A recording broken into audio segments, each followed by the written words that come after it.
You designed something that channels your natural abilities perfectly. That takes knowledge, and as the final day of the Forge trial dawned clear and bright, Minho woke early, unable to sleep past dawn.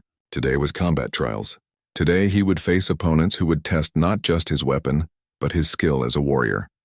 140 students had made it to this phase. By tonight, only the top performers would continue at the academy. Everyone else would be sent home. Breakfast in the dining hall was quiet.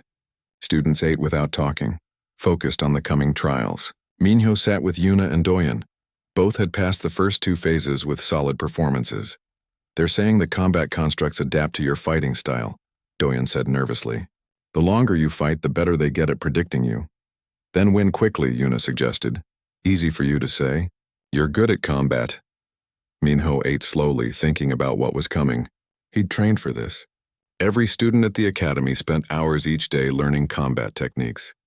But training against instructors was different from facing constructs designed to push you to your limits. At the arena, Commandant Thoran explained the rules. The combat trials are simple. You will face opponents appropriate to your skill level. Defeat them to pass. The constructs will not permanently harm you, but they will hurt. Pain is the best teacher. Thoran's scarred face was serious. If you cannot defeat your opponents, you have no place training warriors. The trials began. Students were called individually to enter the combat zones. Each zone was a contained environment with energy barriers. Inside, holographic opponents that could deliver real impacts through force fields. Minho watched Kira fight first. With her 4 arms and twin blades, she moved like a whirlwind. Her opponents barely had time to react before she cut them down. The whole fight lasted 90 seconds. The crowd cheered. Velthar went next. His electric sword crackled as he channeled power through it. When his opponents tried to close with him, he released an electrical burst that stunned them, then finished them quickly. Another impressive performance. Student after student entered the zones. Some won easily. Others struggled but prevailed. A few were overwhelmed, their weapons failing or their skills proving inadequate. Each failure meant expulsion. Minho, Grath called. You're next. Minho entered the combat zone, bone blade in hand. The energy barrier sealed behind him with a soft hum. The space was circular, about 40 feet across, empty except for Minho and the slowly materializing opponents. 3 constructs appeared. They looked like armored warriors, each carrying different weapons. A sword, an axe, and a spear. The construct with the spear was largest, clearly designed to be the primary threat. The trial began. The constructs attacked immediately, coordinating their movements. The sword wielder came from the front while the axe warrior circled to Minho's left. The spear fighter hung back, using reach advantage. Minho had watched enough trials to know what the constructs expected. Most students use their weapons' special abilities. Plasma edges to cut through defenses, energy blast to strike from range, exotic materials that gave them an advantage. Minho had none of that. He just had a sharp bone blade and whatever skills he'd learned, so he didn't fight like his classmates. He fought like a human. Humans weren't the strongest species. They didn't have natural weapons or armor. But humans had something else, endurance and adaptability. Humans could outlast and outthink opponents who were individually superior. Minho moved constantly, never staying in one place. He used the space, making the constructs chase him.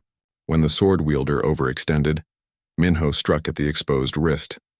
The construct's sword clattered away, the axe warrior charged. Minho didn't try to block the heavy weapon. He sidestepped and struck at the knee joint. The construct stumbled. The spear fighter was more careful, using reach to keep Minho at a distance. They circled each other, feinting and probing. Minho waited for his opening. When it came, a thrust that extended too far. He knocked the spear aside with the curved bone blade and closed the distance before the construct could recover. 3 opponents down. The crowd was silent, but the trial wasn't over.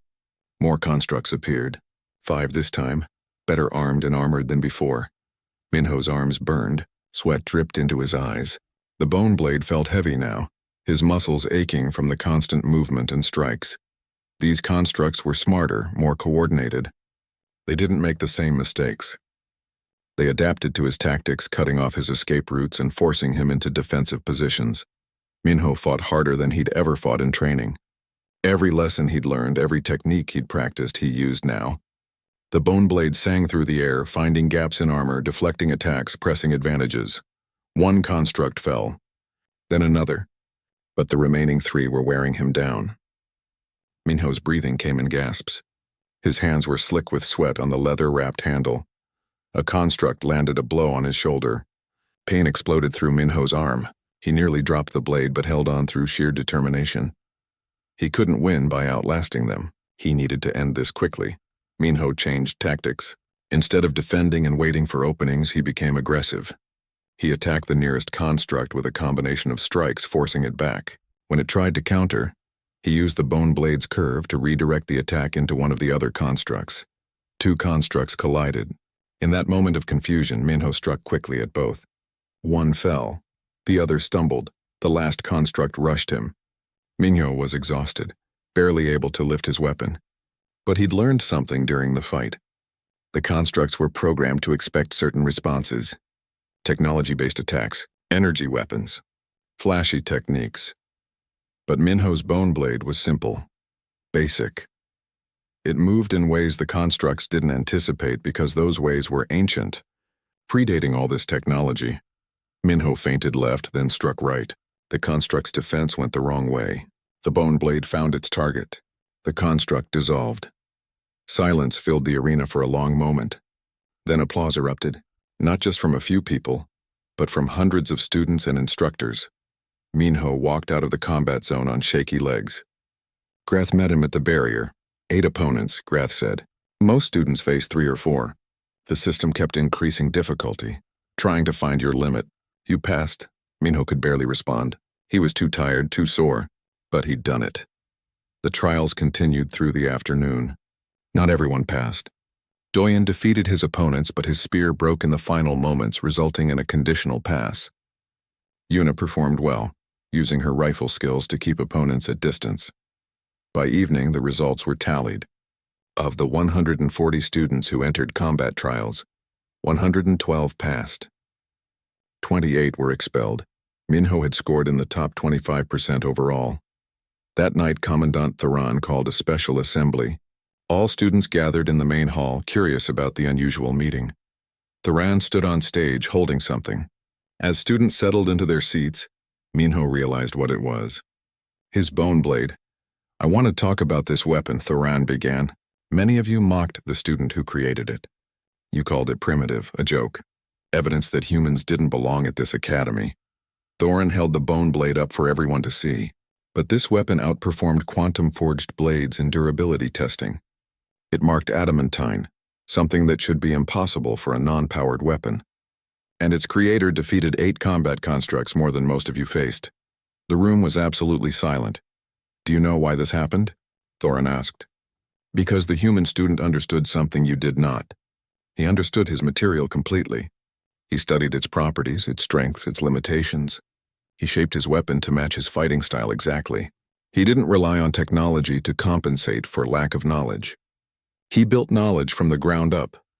Thoran walked across the stage. "Many of you used quantum forges without understanding what they do. You selected exotic alloys without knowing their properties. You created weapons that looked impressive but broke under stress. Why? Because you had tools without wisdom." The commandant stopped and looked directly at the students. "This academy exists to train warriors. Warriors must understand their equipment. They must know when technology helps and when it hinders. They must be able to adapt when systems fail." Thoran gestured with the bone blade. 40% of weapons in this trial failed in combat. Quantum-forged weapons with molecular edges and plasma cores. They failed because their creators didn't understand the fundamentals. Meanwhile, a weapon made from bone, a material your ancestors used 10,000 years ago, succeeded because its creator understood everything about it. Thoran's words echoed through the hall. "Starting next year, the forge trial will change.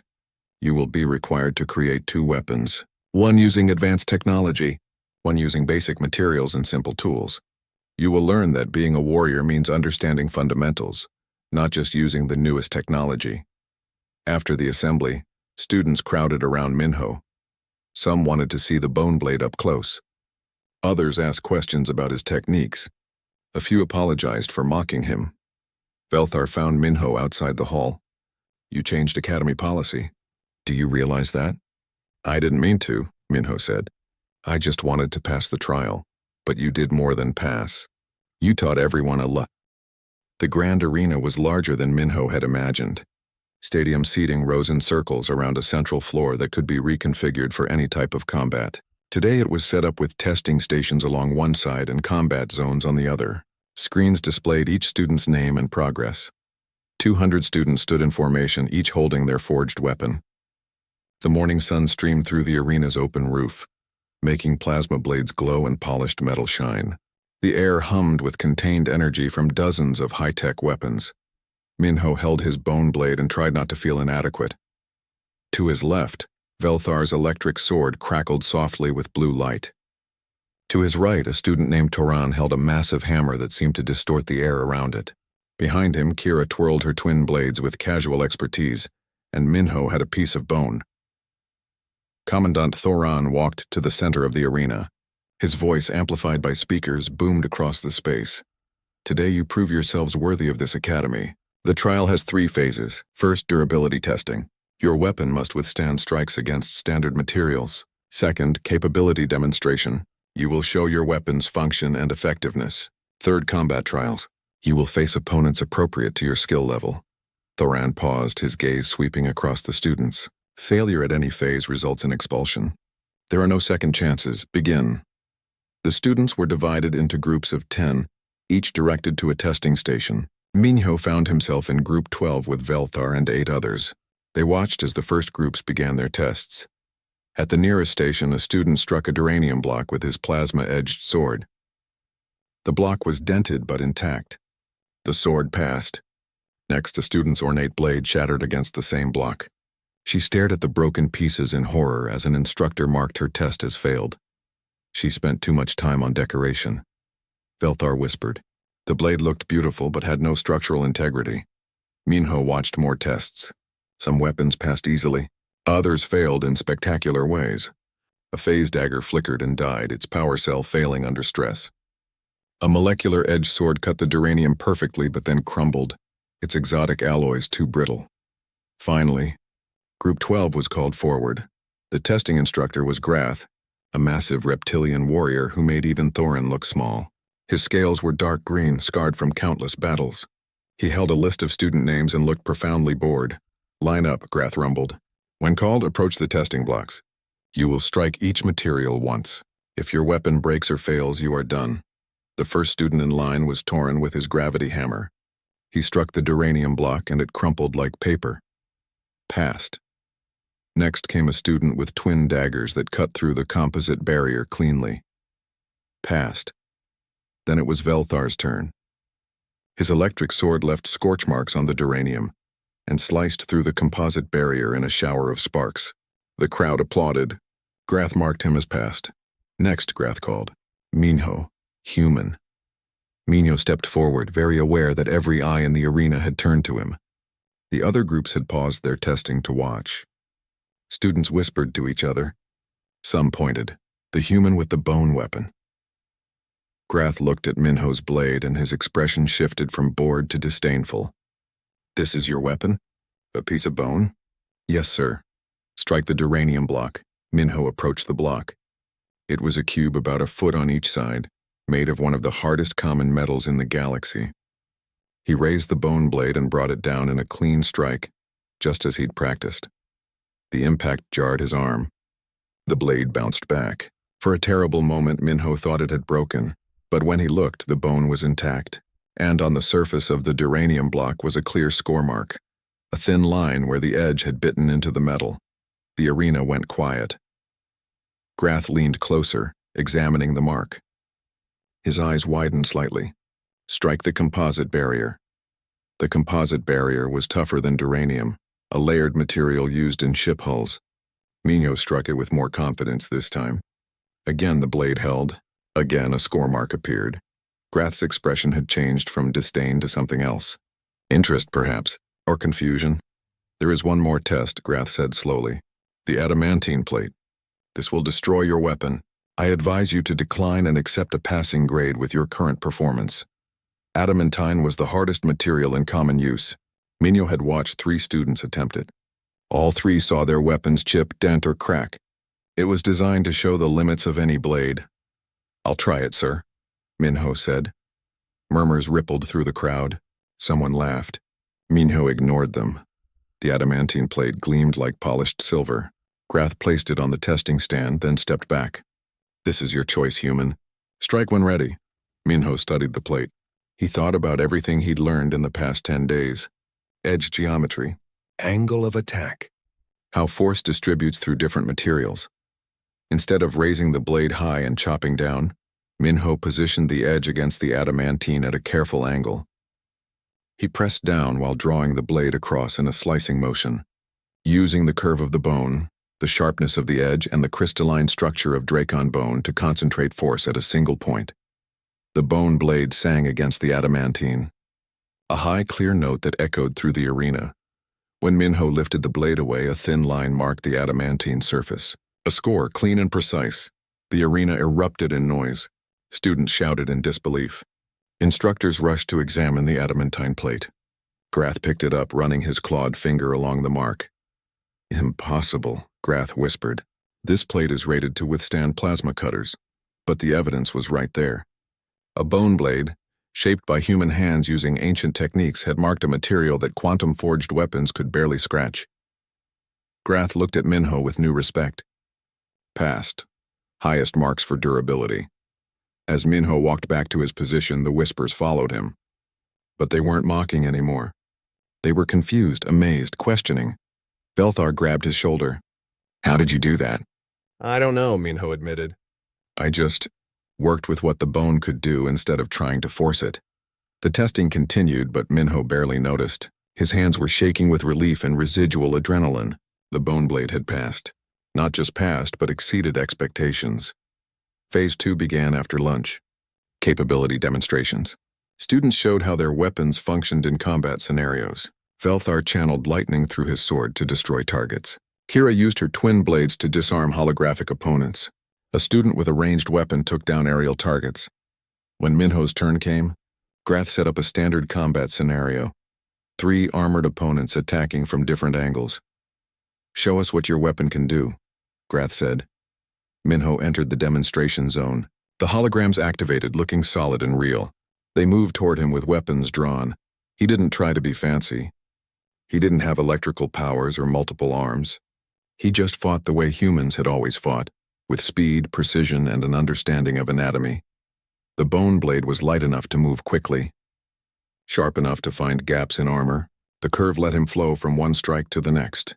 When the first hologram swung at him, Minho ducked under the attack and struck at the elbow joint. The hologram's arm fell limp. The second hologram came from his left. Minho pivoted, using the blade's curve to redirect the attack and counter-strike at the neck. The hologram dissolved. The third hologram was faster, more aggressive. They traded several blows. The bone blade rang against the holographic sword, holding firm. Finally, Minho feinted high and struck low, catching the hologram's knee joint. It fell. The demonstration ended.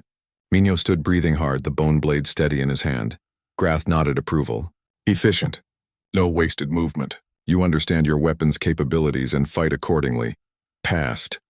More whispers from the crowd. The human wasn't just lucky. He actually knew what he was doing. By the end of the day, 140 students had completed the first 2 phases. 60 had failed, their weapons breaking or proving inadequate. The failures looked devastated as instructors escorted them from the arena. Minho had passed both phases with high marks. That evening, back in his room, Velthar couldn't stop talking about it. "Everyone's talking about you," Velthar said. "The human who brought a bone to the trial and outperformed quantum-forged weapons. Some students are angry. They spent weeks with expensive materials and advanced techniques, and you beat them with something you found in a ravine." "I didn't beat anyone," Minho said. "I just passed the test." "You did more than pass. You scored in the top 20% for durability. That adamantine strike has everyone confused." Velthar's crystalline body chimed softly. "How did you know it would work?" Minho cleaned the bone blade carefully, checking for any damage. There were a few small scratches, but nothing serious. The edge was still sharp. "I didn't know," he admitted. "But I spent 10 days learning everything I could about this bone. Its structure, its strengths, how it responds to stress. I studied edge geometry and cutting mechanics. I practiced the angle and motion hundreds of times. When I struck that adamantine, I wasn't hoping for luck. I was using everything I'd learned. That's remarkable, Velthar said quietly. Minho looked at his roommate. You know what's remarkable? Your electric sword. The news spread through the academy like wildfire. By the next morning, everyone knew. The human boy wasn't using the quantum forge. He was making a weapon from a piece of bone. Minho discovered this when he entered the dining hall for breakfast. Conversation stopped as he walked past. Students turned to stare. Some whispered to each other.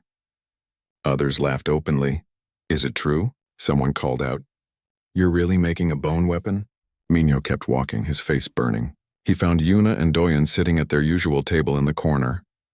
Don't let them get to you, Yuna said as he sat down. Too late, Minho muttered. Doyen looked uncomfortable. People are saying you've given up, that you know you can't compete, so you're making a joke weapon. It's not a joke, Minho said quietly. I know that, but they don't. Doyen glanced around the hall. Be prepared. This is only going to get worse. Doyen was right. In combat class that afternoon, Instructor Sark had the students practice with their forged weapons. Those who had finished brought their creations to show proper balance and handling. Velthar demonstrated his electric sword, blue lightning dancing along the blade. Kira showed her twin curved weapons, spinning them in complex patterns with her forearms. Where is your weapon, Minho? Sark asked. Still working on it, sir. Show us what you have so far. Minho hesitated, then retrieved the bone from his bag. He'd spent the previous night working on it, carefully grinding away the rough parts. It was beginning to take shape, but it was clearly still just a piece of bone. The class erupted in laughter. That's not a weapon, someone shouted. That's garbage. The human brought a stick to weapons class. Even Sark looked disappointed. Minho, this is not adequate. The trial is in 9 days. You need a functional weapon. It will be functional, sir, Minho said, trying to keep his voice steady. Will it? Or are you wasting everyone's time? Minho had no answer. He put the bone away and endured the rest of the class in silence. The mockery continued throughout the week. In the hallways, students made jokes about Stone Age humans and bringing bones to a sword fight. Someone stuck a picture on Minho's door showing a primitive caveman holding a club. The caption read, Human Technology. Velthar tried to be supportive, but even he seemed doubtful. I'm not saying you should quit, he said one evening. But maybe you should reconsider? There's still time to use the forge. I could help you. I appreciate it, Minho said. But I'm committed now. Committed to failing? Minho looked at his roommate. Maybe. But at least I'll fail doing something I understand rather than something I don't. Every night after his classmates went to sleep, Minho worked on the bone. He'd smuggled simple tools from the workshop, files, sandpaper, grinding stones. He worked slowly and carefully, shaping the bone a little bit at a time. The library's historical archives became his classroom. He studied ancient human weapon-making techniques. He learned about the grain structure of bone, how to work with it rather than against it.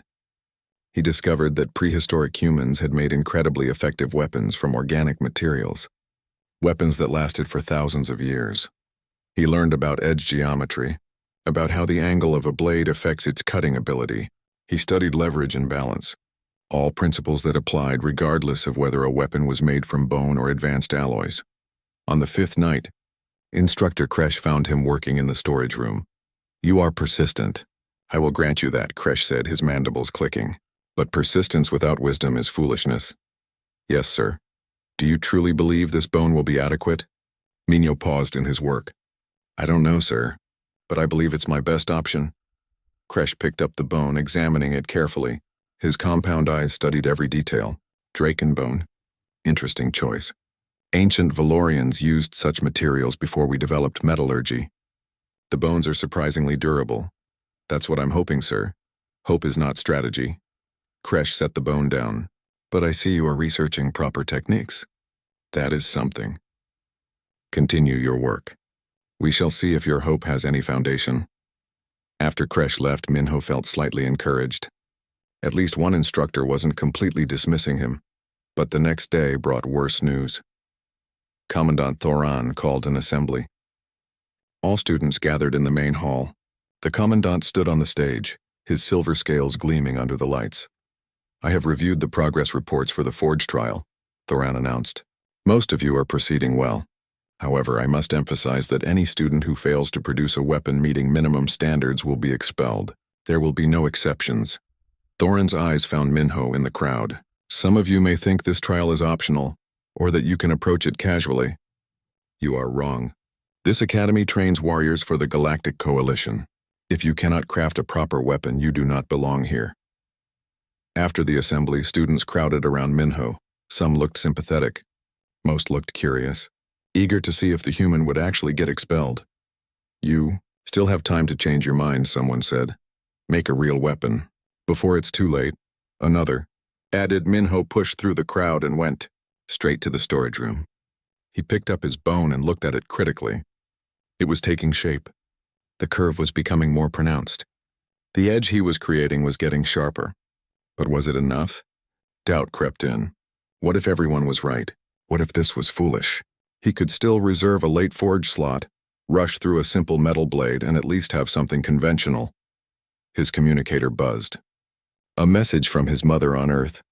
Your father and I are proud of you, whatever you choose. Remember, our ancestors survived and thrived with nothing but their creativity and determination. That's in your blood. Minho stared at the message for a long time. Then he picked up his grinding stone and returned to work. By the 8th day, the bone blade was nearly complete.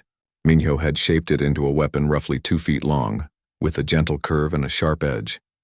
The handle area was wrapped in leather strips for grip. The balance felt right in his hand. He tested it carefully against various materials. Wood, it cut cleanly. Plastic, it scored the surface. The blade was strong, the edge sharp, but would it be enough? That evening, Yuna found him testing the blade in the storage room. She watched him practice strikes and cuts, seeing how the weapon moved. It actually looks like a real weapon now, she said. Thanks, I think. I'm serious. It's not what anyone expected, but it looks functional. Yuna stepped closer. Can I see it? Minho handed her the bone blade. She examined it carefully, testing the weight and balance. It's lighter than I expected, she said, but it feels solid. And this edge... She ran her finger carefully along the blade, not quite touching. This is sharp. I spent 3 nights on the edge alone, Minho said. Getting the angle right, making sure it's uniform. Yuna handed the blade back. You know what the hardest part will be? What? The durability test. They're going to make you strike reinforced materials. If this breaks, you're done. I know. So what's your plan? Minho looked at the blade in his hands. Hope that millions of years of evolution made Dracon bones tougher than everyone thinks. Yuna smiled slightly. Not much of a plan. It's all I have. The next morning, Velthar found Minho polishing the bone blade one final time. The crystalline alien stood in the doorway watching silently. Tomorrow is the trial, Velthar said finally. I know. Are you ready? Minho held up the finished blade.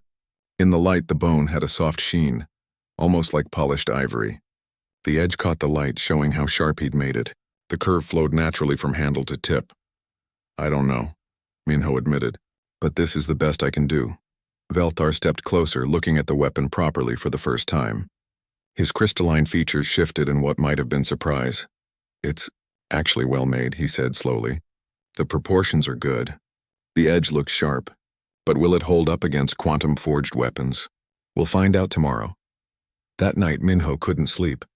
He lay in bed thinking about the trial, thinking about the possibility of expulsion, thinking about all the people who said he would fail. But he also thought about his ancestors, humans who survived ice ages and predators with nothing but stone tools and determination, humans who looked at every problem and found creative solutions, humans who became the dominant species on their planet not because they were strongest, but because they could adapt and innovate. Tomorrow, he would walk into that arena with a weapon made from bone. While others carried plasma swords and molecular blades, he would carry something his ancestors would recognize. Maybe that made him foolish, or maybe it made him truly human.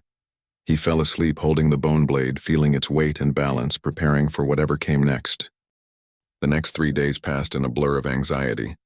Minho watched his classmates claim forge sessions, gather materials, and begin their projects. Velthar spent every free moment in the forge room, the sound of plasma cutters echoing through the halls. Kira worked on twin-curved blades that she would wield in her upper arms. Even Doyun, The other human student seemed confident as he shaped a simple but solid spear. Minho still had nothing. He tried reserving a quantum forge session, but the earliest available slot was in 10 days. Too late to learn the system and complete a weapon. He watched tutorial videos until his eyes hurt, but the technical jargon made his head spin. Molecular bonding, crystalline matrices, quantum annealing. It might as well have been a foreign language.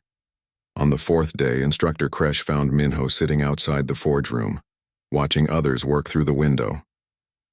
"Human student," Kresh said. The insect-like alien's mandibles clicked as he spoke. "I notice you have not begun your project." "I'm still planning, sir." Kresh's multifaceted eyes studied Minho. "The forge is a tool, but it requires knowledge. If you lack the knowledge, the tool is useless. Do you understand weapons crafting?" "No, sir." "Then you must learn quickly, or you will fail." Kresh walked away, leaving Minho alone with those words. That afternoon, Minho's combat squad had field training in the Wilderness Preserve. The preserve covered 50 square miles of Valorian forest, maintained to simulate natural combat environments. Students learned tracking, survival, and tactical movement in terrain that couldn't be replicated in training rooms. Minho's squad consisted of 6 students. Yuna was there, along with Velthar, a flying scout named Rin, and 2 others. Their instructor, a grizzled veteran named Sark, led them deep into the forest. "Your objective is simple," Sark explained. "Retrieve the beacon located 5 miles north and return here. Training drones will attempt to stop you. Work together or fail separately." The squad moved through the dense undergrowth. Rin flew overhead, scouting the path ahead. Velthar used his electrical sense to detect the drone's power signatures. Yuna kept her training rifle ready. Minho tried to contribute, but he felt useless. He had no special abilities to help the team. He couldn't fly like Rin, sense energy like Velthar, or shoot like Yuna. He just walked and tried not to slow everyone down. They were halfway to the objective when the drones attacked. 3 flying machines burst from the trees, firing training lasers. The blast stung but wouldn't cause serious injury. The squad scattered. Velthar released an electrical burst that fried one drone. Yuna shot another out of the sky. Rin engaged the third in an aerial chase. In the chaos, Minho ran for cover. He didn't see the steep drop until he was already falling.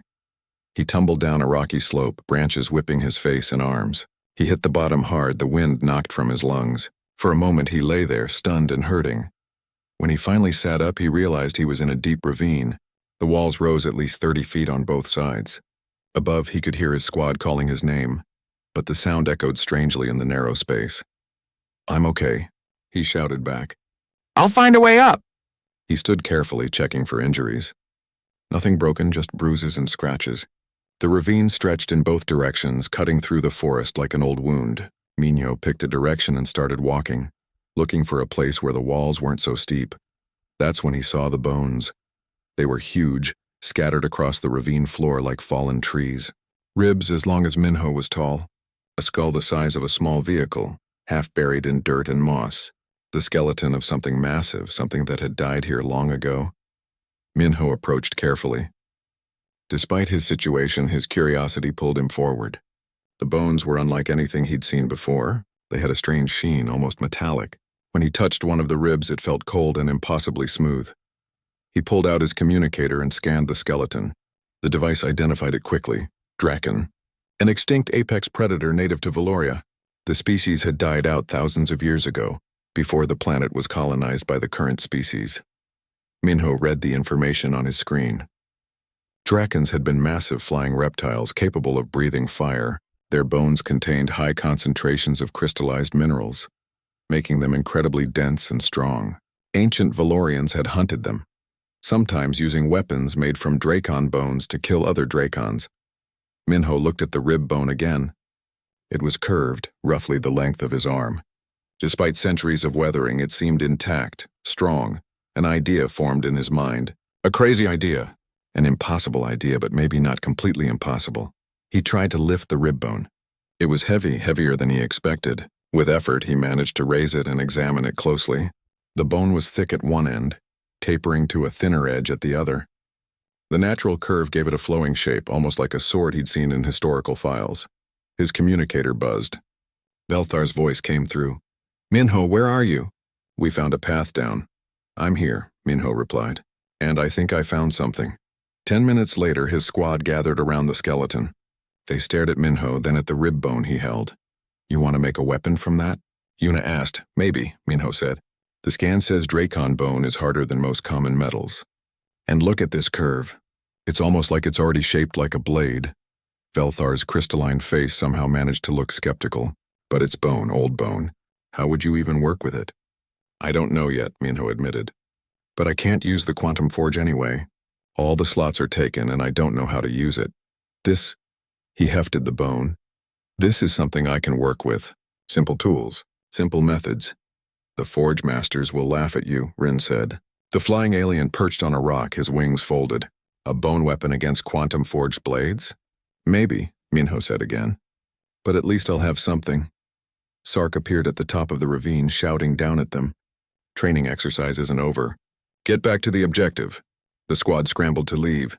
Minho looked at the rib bone one more time, then carefully hid it in a hollow beneath some rocks. He marked the location on his communicator. Later, after the exercise, he would come back for it. As they climbed out of the ravine and resumed their mission, Yuna fell into step beside Minho. Are you serious about this? She asked quietly. I think so, Minho said. I've been trying to figure out how to make something with tools and knowledge I don't have. But maybe I'm thinking about it wrong. Maybe I don't need quantum forges and molecular assemblers. Maybe I just need to work with what I understand. And you understand bones? Minho smiled slightly. Humans used to make weapons from bone thousands of years ago. Before metal, before technology, we survived with stone and bone and wood. That knowledge is still in our history files. Maybe that's what I should use. Yuna didn't look convinced, but she nodded. It's your choice, just be careful. If that bone isn't strong enough, you could get expelled. I know, Minho said. But as they continued through the forest, the idea grew stronger in his mind. While everyone else reached for advanced technology, maybe he should reach back to something more basic, something his ancestors would have understood. That night after the training exercise ended, Minho returned to the ravine. He carried the heavy bone back to the academy, struggling with its weight but determined.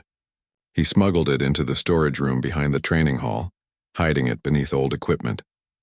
Then he went to the library and began researching. Not quantum forges or molecular bonding. Instead, he searched for ancient human techniques. Bone working, knapping, grinding, and polishing. Methods that were thousands of years old. By midnight, Minho had a plan. It wasn't sophisticated. It wasn't technological. But it was something he could do with his own hands and simple tools. He would make a blade from bone while everyone else forged swords from exotic alloys. Tomorrow, the real work would begin. The morning sun cast long shadows across the training grounds of Valorian Military Academy.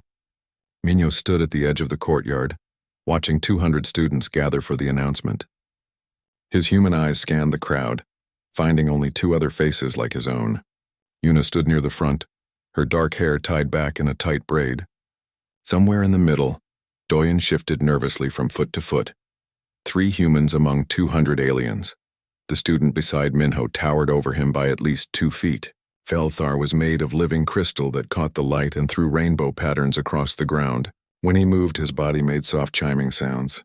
His people could generate enough electricity to power a small city. Minho had seen him practice once, watching bolts of lightning dance between Velthar's crystalline fingers. Further down the line stood Kira, whose 4 arms could each move independently. Her species had been warriors for 10,000 years. She could fight with 4 weapons at once while Minho struggled to coordinate 2 hands properly.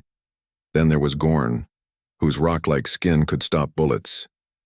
And Sela, who could breathe fire, and dozens of others, each with abilities that made them natural warriors. Minho had no special abilities. He was just human. The crowd fell silent as Commandant Thorin stepped onto the raised platform.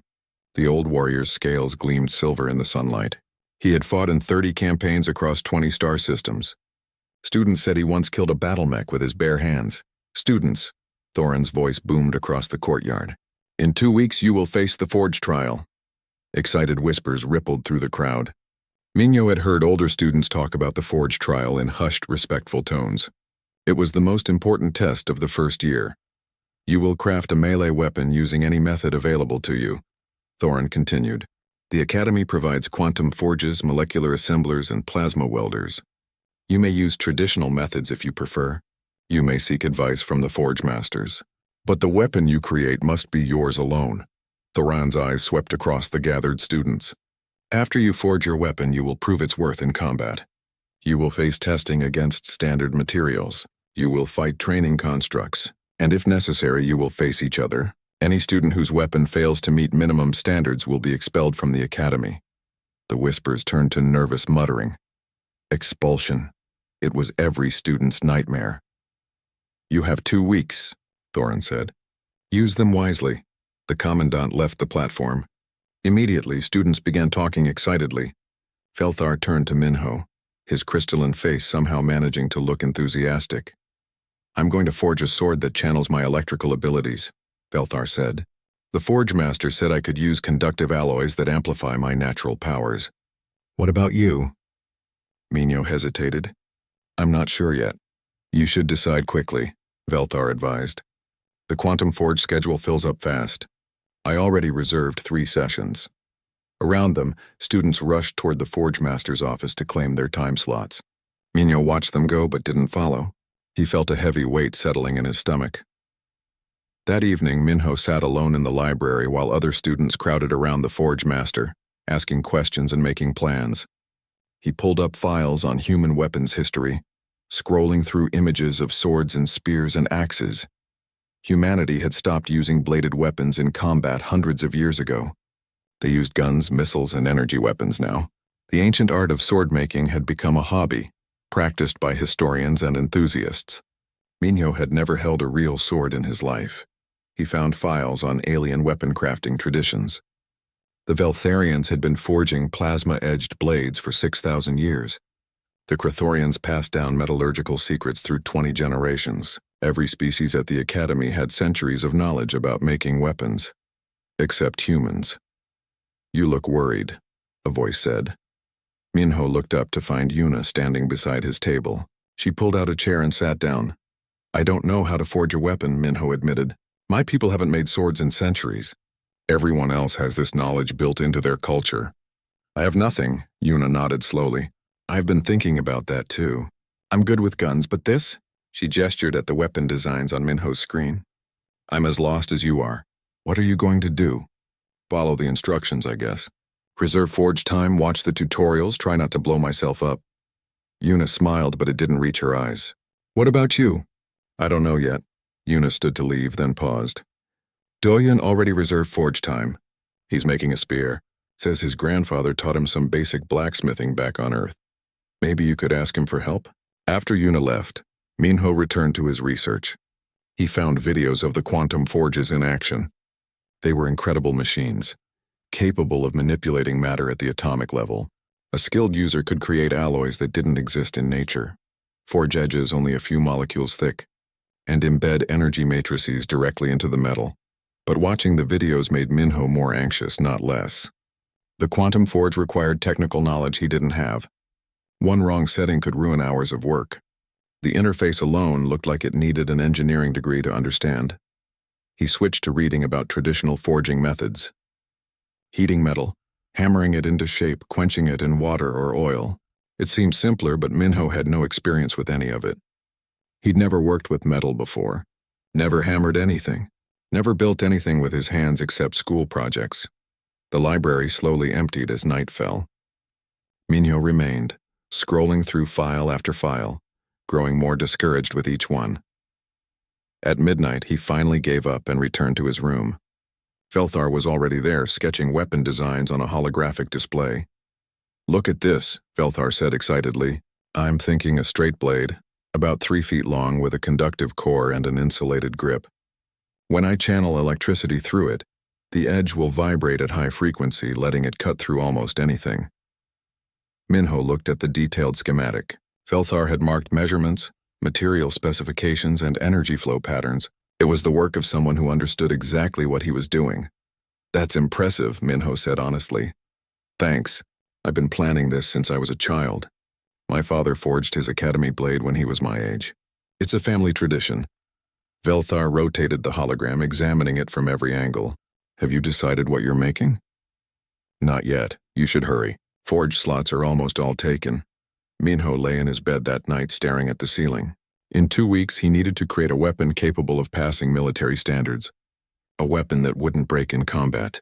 A weapon that could compete with quantum-forged plasma blades and molecular-edge swords. He had no plan, no experience, and no idea where to start.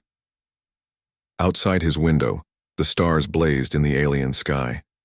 Somewhere among those stars was Earth, where humans had once been warriors too, where they had fought and survived without any natural weapons at all, where they had made tools from stone and bone and learned to be dangerous despite their physical weakness.